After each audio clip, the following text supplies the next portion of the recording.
Sección 6. Enfermedad psiquiátrica y vida cristiana. Patología psiquiátrica.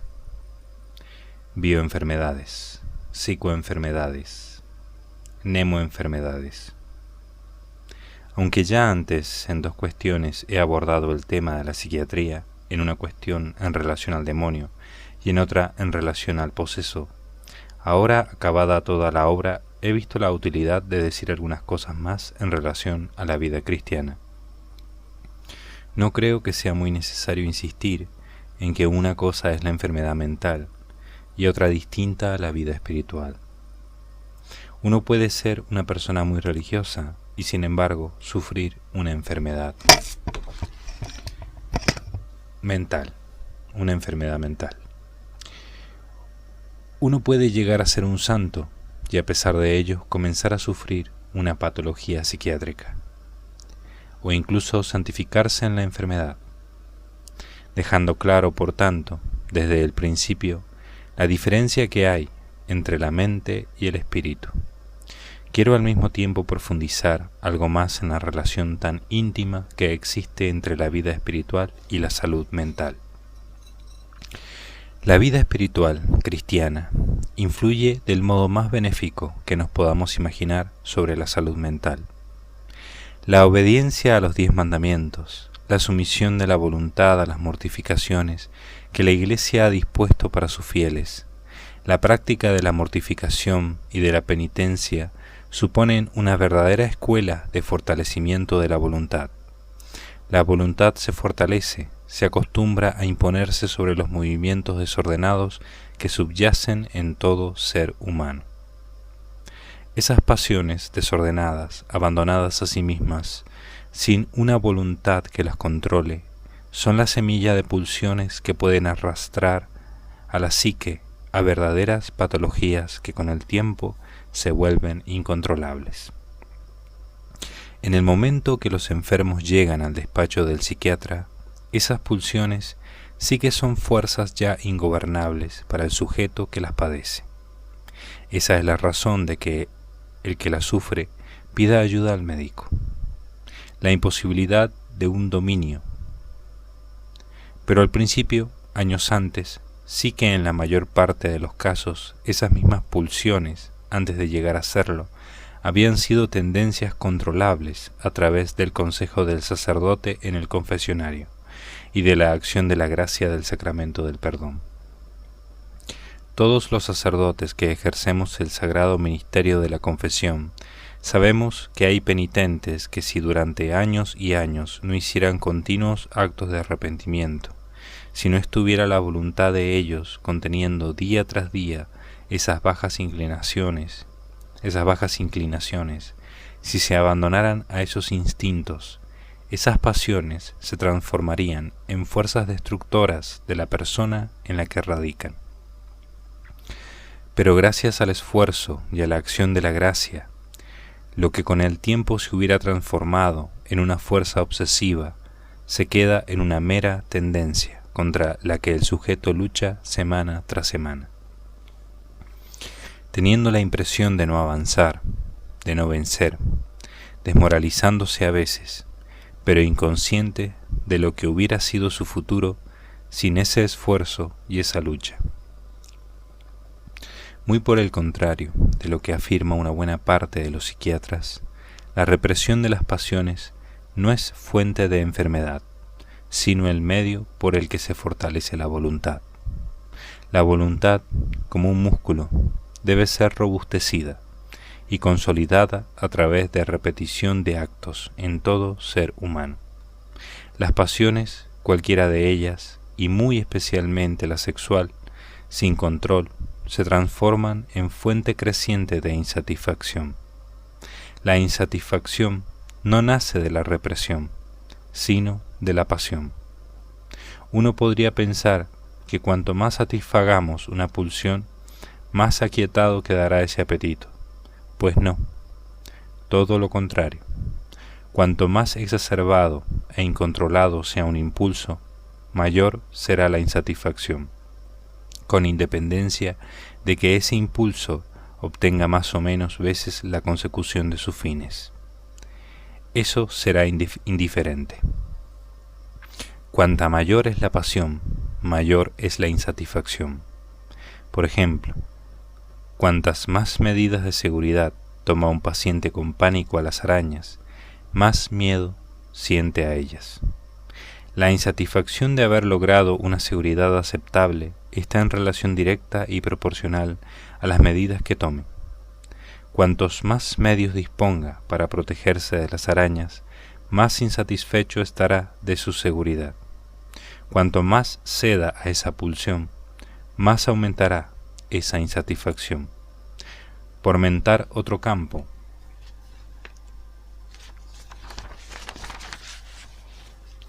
mucho más común en el mundo psiquiátrico, el más insatisfecho sexualmente, paradójicamente, será no el célibe, sino el ninfómano.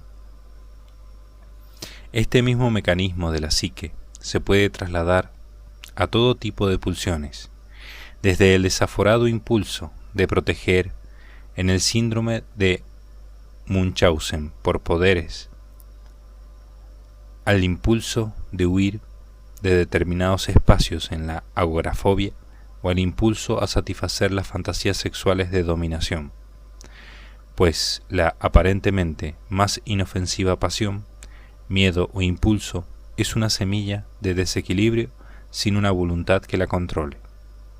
Por lo tanto, el fortalecimiento de la voluntad es la primera tarea del psiquiatra a la hora de controlar los impulsos, y también es la primera tarea de todo sacerdote en la dirección de las almas. La práctica de la penitencia corporal, ayunos, cilicios, disciplinas, supone el triunfo de la voluntad sobre las partes rebeldes de nuestra psique. La cruz frente a la insatisfacción. La cruz es la medicina que cura la no resignación, que sana la no aceptación de la situación real, que somete a la persona a sufrir por amor a Dios, lo que sea, a aceptarse uno con todas sus propias limitaciones y a luchar contra esas partes negativas de un modo progresivo, optimista y continuado. El mero hecho de tener que confesar los pecados es una fuente de higiene mental. El tener que confesar lo que más avergüenza, los secretos más oscuros de la mente, supone un proceso de autoeducación desde la infancia en orden a desnudar nuestra psique para someterla al juicio ajeno. Ya sé que la confesión es ante todo y sobre todo una gracia, pero Dios podía haber otorgado esa gracia sin necesidad de confesar los pecados, como sucede en el bautismo. Mas el Redentor, conocedor perfecto de la mente humana y sus mecanismos, dispuso esta sanísima norma de salud psíquica, la confesión oral de los pecados con su número y especie. Cuanto más le cuesta a alguien desvelar esas intimidades, más necesitado está de su valor terapéutico. Y si insisto en hablar de la confesión, o los mandamientos, o la penitencia corporal, desde un punto de vista natural y no sobrenatural, es para mostrar cómo las prácticas y enseñanzas de la Iglesia, lejos de ser antinaturales, son el correctivo más adecuado para nuestra naturaleza. Pero como ya he dicho, además, está el aspecto de la gracia, mucho más importante. Para los creyentes, la oración y los sacramentos son fuente invisible, diaria y poderosa, de corrección de esos aspectos de nuestra naturaleza mental que se pudieran desviar. Y entre todos los medios con los que cuenta la Iglesia, sin duda, la comunión diaria, la recepción del cuerpo de Cristo, es la medicina más grande que existe para la salud mental de cualquier persona, sea cual sea su enfermedad. Si el contacto de Jesús sanaba a todo tipo de enfermos, también estos enfermos, los mentales, deben acercarse a Jesús en busca de la salud de su mente. Aunque la enfermedad tuviera un origen meramente químico, Jesús es médico de toda enfermedad. Nuestro Redentor sigue sanando todo tipo de patologías, pero lo explicado y el hecho de que Él sane no significa que el origen de la enfermedad esté en lo espiritual. Los remedios espirituales cristianos, sacramentos, oración, buenas obras, nos merecen premio para la vida eterna, pero además constituyen una medicina para la mente, lo cual no significa que esos remedios espirituales curen todo, ni mucho menos, ni que sustituyan a la psiquiatría, ni que las patologías psiquiátricas tengan su origen en el pecado o en el debilitamiento de la voluntad. No es eso lo que se ha dicho. A veces una afirmación es cierta, pero su reverso no lo es. Si es cierto que los sacramentos son fuente de salud, no es cierto que todo se cure con ellos. Si es cierto que el fortalecimiento de la voluntad es beneficioso para la psique, no es cierto que la debilidad de la voluntad sea la causa de todas las patologías psiquiátricas, por supuesto. Uno es el campo de la enfermedad y otro el campo de la virtud. El santo puede volverse loco, el pecador puede estar sano como una manzana, psiquiátricamente hablando. Son campos distintos y diversos, aunque tampoco están incomunicados, sino por el contrario muy interconexionados. Esta conexión, y también su desconexión, queda patente si observamos que hay tres grupos de enfermedades si atendemos a su origen. Fisioenfermedades mentales, aquellas de origen químico o biológico. Son aquellas enfermedades que tienen un origen material, y meramente material. No olvidemos que el cerebro es un órgano. Un desequilibrio químico o biológico de esas células basta para estropear esa máquina de producir pensamientos y que el pensamiento que produzca desde entonces esté viciado. Sin duda, por citar un solo ejemplo, la esquizofrenia paranoide sería una enfermedad típica de este apartado. Psicoenfermedades mentales, aquellas de origen psíquico, son aquellas cuya causa en vano la buscaremos en el órgano físico, sino en el inmaterial funcionamiento de la mente. Por ejemplo, un trauma que genera una fobia es una enfermedad típica de este apartado. Mnemoenfermedades mentales. Cita a pie de página. El término mnemoenfermedad se contrapone al término psicoenfermedad. El neuma, espíritu, frente a la psique. Retomo la lectura. Aquellas de origen espiritual son aquellas que tienen su origen en una pasión desordenada, es decir, su origen está en algo que nada tiene de patológico y cuyo carácter morboso reside en haberse impuesto lentamente sobre la voluntad de un modo tiránico. Se trata de algo, de una etiología que no tiene ningún misterio desde el punto de vista de la psiquiatría, y que es un mero y simple acto éticamente desordenado. Pero esta repetición de actos sin una voluntad que oponga resistencia llega a mostrar carácter patológico. Un ejemplo de esto es el ludópata o el obseso sexual. Ni qué decir tiene que buena parte de las psicoenfermedades mentales se atenuarían muchísimo con una vida espiritual que sería una fuente de salud mental y de contención en los aspectos desordenados de esa psique. El origen de las psicoenfermedades mentales puede radicar exclusivamente en la psique, con total independencia de la vida espiritual de la persona. Pero esa vida cristiana supone el mejor escenario mental para regular de nuevo esos aspectos psíquicos desordenados. Incluso las personas que padecen una bioenfermedad mental sobrellevarían con mucha más paz y resignación esa cruz si fueran personas fervientemente religiosas.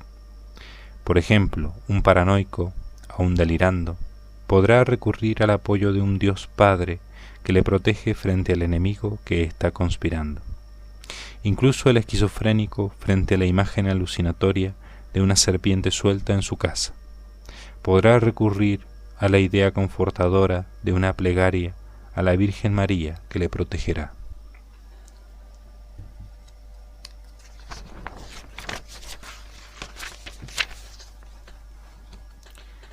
Las mnemoenfermedades mentales tienen su origen y causa inicial en un campo meramente espiritual, en un vicio por hablar claro. También estos enfermos encontrarán no solo la ayuda en la psiquiatría, sino que en la mayor parte de los casos será necesaria esa intervención de especialistas psiquiátricos. Pero al fin y al cabo hay que poner orden en esa alma. Y mientras no se ponga orden, el origen de ese desorden mental permanecerá, y ese orden tiene que ver más con la paciente y artesanal labor de un confesionario, aunque la haga un psiquiatra, que con la fría labor de un médico técnico que aplica un fármaco o que pone en práctica una terapia experimental recién traída de una universidad de Helsinki. El origen de la enfermedad mental siempre es uno de estos tres. No puede haber más orígenes. No obstante, hay que tener en cuenta que una mnemopatología mental, en la medida es que sea más profunda, irá implicando más desórdenes de otro tipo en el campo de la psicología mental. Dicho de otro modo, un vicio, cuanto mayor es, si llega a constituirse en enfermedad mental, mnemopatología, acaba produciendo psicoenfermedades mentales. Es decir, una mnemoenfermedad se va ramificando hacia otras partes de la psique y mostrando nuevos rasgos que nada tienen que ver con el origen espiritual de la patología que desencadenó el proceso de desestructuración de la psique. Al final, todo está enmarañado y es difícil discernir dónde comienzan las ramas y dónde el tronco. Pero en las mnemoenfermedades, el tronco fue un desorden de carácter inicialmente moral. También en la consulta de un psiquiatra, lo que más puede llamar la atención puede ser una fobia o un complejo. Pero como en el caso de las ramas de un árbol, la enfermedad troncal puede ser algo menos vistoso que la fronda. Lo malo de las enfermedades psiquiátricas es 1. Que en estos casos las ramas, una vez formadas, tienen vida propia, aunque cortáramos el tronco. 2. Que nunca queda muy claro dónde acaba una rama y empieza un tronco. Por el contrario, todo parecen ramas interconectadas sin tronco alguno. Por ejemplo, una persona decide no poner ninguna traba a la búsqueda de la satisfacción sexual. En esto no hay nada patológico. Pero al cabo de unos años no solo se abandona sin restricción ninguna a una búsqueda del placer sexual, sino que comienza a buscarlo de modo desaforado.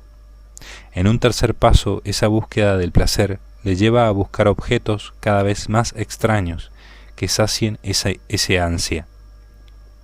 La búsqueda de objetos cada vez más retorcidos, cada vez más alejados de la razón natural, comienza a presentar desviaciones ya muy innaturales.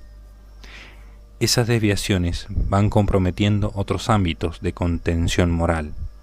Comienza a nacer un sentimiento de culpa cada vez más dañino. No es la culpa que lleva al arrepentimiento y a la enmienda, sino que es la autoinculpación cada vez más intensa, cada vez más lesiva del que se siente irreformable. El sentirse irreformable le lleva a tener una concepción de sí mismo cada vez peor, cada vez más infame. Nace otra ramificación patológica de la enfermedad troncal. La enfermedad troncal al mismo tiempo le lleva a temer ser descubierto. Ese temor cada vez más incontrolable desemboca en otra nueva enfermedad. Una fobia social que se manifiesta ante situaciones muy específicas en las que se siente descubierto por los demás en la otra faceta oculta de su ego oscuro. Ya tenemos una fobia, además de un patológico sentimiento de culpa. De la combinación de la autoinculpación con esa fobia específica puede nacer la imposibilidad de ver fotos de cuando era niño, porque ve en esa imagen inocente una reprensión hacia su actual forma de ser, etcétera, etcétera. El mundo de las ramificaciones patológicas es casi infinito. Esto solo era un ejemplo. Hay patologías que se originan a pesar de la vida que uno lleve, pero hay otras muchas, la mayoría, que atajadas desde el principio, el efecto dominó subsiguiente hubiera quedado abortado. Hemos de entender que no es negar la ciencia psiquiátrica el afirmar que con una vida moral sana la mayor parte de las enfermedades se quedarían en meras tendencias contra las que el sujeto debería luchar y nada más. Hay que aceptar que la mayor parte de las patologías mentales en su origen y principio, antes de consolidarse como verdaderas patologías, no requieren de complicados métodos, ni terapias conductuales, ni de nada especial para reprimir estas semillas peligrosas de la psique. Por supuesto que cuando el enfermo llega al psiquiatra, ya no puede resistir, aunque quiera, pero en un principio sí que podía. Dicho de otro modo, la enfermedad no se desarrolla no porque no pueda resistir, sino que no puede resistir porque ha dejado que se consolide como enfermedad. Como se ve, si tuviéramos que resumirlo todo, diríamos que los viejos manuales de confesores contenían una ciencia psicológica muy profunda. Eran verdaderos manuales de salud mental, mientras que Freud, con su verborrea, revistió de términos científicos y complejidad lo que desde el principio había sido mucho más sencillo de lo que imaginaron, porque el austriaco no entendió que lo que él creía que era causa de la patología, en realidad era efecto de un desorden espiritual. La pulsión no es la causa de la patología, sino el efecto de un desorden anterior. Por lo tanto, el especialista psiquiátrico, en no pocos pacientes, no ha de pasarse la vida apagando los fuegos de esas pulsiones, volverán a encenderse, sino que lo que debe tratar es de poner en orden toda la vida moral de la persona, vida moral que forma como un edificio armónico, proporcionado, en el que todas las partes se sujetan entre sí, vida moral en la que la persona refuerza su voluntad y se llena de alegría de vivir, vida moral sana, en la que pide perdón de sus faltas, se siente perdonado y se esfuerza bajo una curativa dirección espiritual en luchar por acrecentar sus virtudes. Esto que he dicho no anula las consecuciones de la ciencia psiquiátrica acerca del poder farmacológico sobre las patologías, ni lo que hoy día sabemos sobre el subconsciente, ni dejo de aceptar la verdadera complejidad que supone tener que bucear a menudo en la psique de la persona por sus pliegues y repliegues en busca de la combinación de causas que han desencadenado una morbilidad específica. No, yo no niego las consecuciones de la ciencia psiquiátrica. Lo único que digo es que esas consecuciones, esos esquemas, deben encajarse dentro de este otro esquema. Deben encajarse dentro de esta panorámica general que he descrito. Esos mismos logros de la ciencia psiquiátrica pueden enfocarse de un modo y de otro, y hasta los psiquiatras más materialistas, aquellos que sean más dados a no aceptar la tesis de una línea objetiva separadora del bien y del mal, deben aceptar que la posición de la moral cristiana es una enseñanza no sólo propiciadora de la salud mental, sino incluso totalmente terapéutica.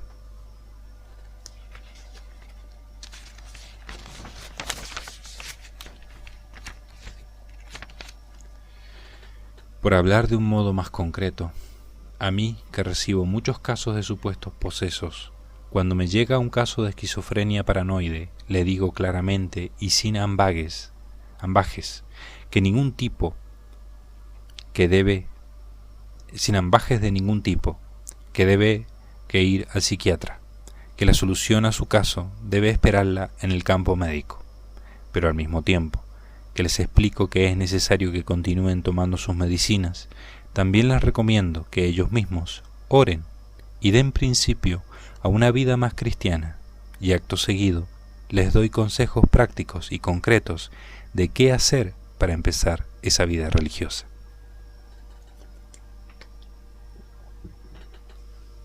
Nunca pienso que la religión les va a enmarañar más su paranoia. Quizá a alguien el mundo de lo religioso pueda suponer un poco de pábulo para su paranoia, un poco, pero también tendrá efectos salutíferos que compensarán ampliamente los problemas de la irrupción de una nueva temática psicótica en su ya trastornada vida. Si la enfermedad tuvo origen espiritual, pero ya ha derivado en otras patologías psiquiátricas, también les digo que vayan al psiquiatra, porque aunque su origen al principio lo hubiera podido atajar un confesor, al final precisará de confesor y psiquiatra. No es fácil encontrar un confesor que sepa de psiquiatría, pero sí que es más fácil que algunos psiquiatras hagan el paciente papel de director espiritual y lo hagan bien. Y en las enfermedades cuyo origen es físico, les animo a que sobrelleven esa cruz. La vida es un tiempo de prueba antes de ver a Dios. Acepte esta prueba que el Señor ha permitido en su peregrinaje sobre la tierra. Les digo, un enfermo mental puede llegar a la santidad. Es más, la enfermedad mental muchas veces supone una terrible pasión. Los enfermos mentales, aunque su responsabilidad quede atenuada, tienen vida moral. Y así hay enfermos mentales muy profundos que son muy buenos, y los hay también malos e incluso muy malos. Lo escrito aquí es fácil de simplificar. Lo que he dicho está lleno de matices. Ojalá que el mundo de la psiquiatría fuera simple, pero no. Es complicado como la enfermedad misma que se trata de curar o paliar. Pero sin duda, hasta los más ateos de los psiquiatras, hasta aquellos que niegan de un modo más rotundo la objetividad de las normas morales, deberán reconocer que la claridad y sencillez del esquema de las enseñanzas cristianas poseen un carácter curativo, simplificador, tranquilizador y afianzador en medio de todas las complicaciones en las que se mueve todo desorden mental.